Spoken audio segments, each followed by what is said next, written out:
around to say hello.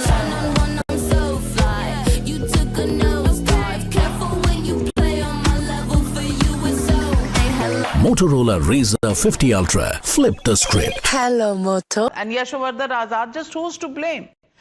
Delhi saw a spectacle where both sides displayed their injuries. There are people who are still in hospital on both sides. I want to ask you, could this have been avoided? Whose fault was it? Yes, it certainly could have been avoided by the political regime. As far as the agitation is concerned, the intelligence failed to assess the numbers, and many more came than it was expected. Now, there are two things here. One is that the agitationists realized that it was absolutely wrong to do a march to Parliament, because obviously nobody is going to allow you to the Parliament. It is not done because it was not even decided upon, and there were barricades which were set up. So the students who were there were obviously backed by other elements who created the problem, who threw stones at the police, and therefore the police also reacted. In a time like this, when the barricades are crossed, and this is the story of all the agitations, there is no such thing as police mild lathi charge, as you say.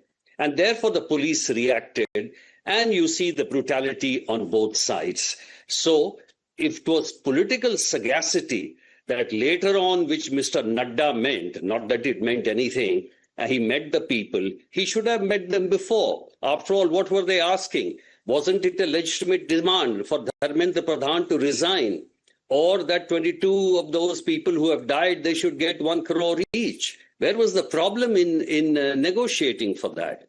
And therefore, in a democracy, whenever protests like this take place, it certainly goes out of hand. Everyone knows. One small fact there, and I want to get in Anand Ranganathan. The violence happened even as the talks were going on.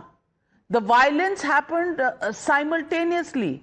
Now, is there just lack of trust that created it, or was whoever wanted to create mischief pushed it on during those hours that the meeting with the central minister were taking place, and pushed this entire issue towards violence? Was there an external hand? Good evening, Navika. Look, more than there being lack of trust, I think there's lack of law and applicability of it. The fact of the matter is, Dharmendra Pradhan ji ki resignation pe to main baad mein aunga. First, I want the resignation of the police commissioner of Delhi. The fact of the matter is, are we here in India as Indian citizens to respect the rule of law? Now, on 2 occasions, yesterday, the police have said categorically with proof that neither the permission to march to the Parliament was sought, nor was it granted, in absence of it being sought. And today, when you have Section 44 almost permanently imposed outside the Prime Minister's residence, where more than 5 people cannot collect at any given point, they have to keep walking. How can you have tens of thousands of people collect? Forget about that, they're writing.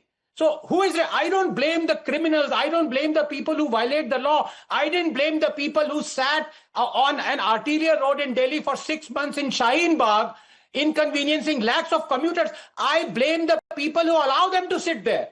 I blame the people who allow the law to be ignored so completely. So the fact that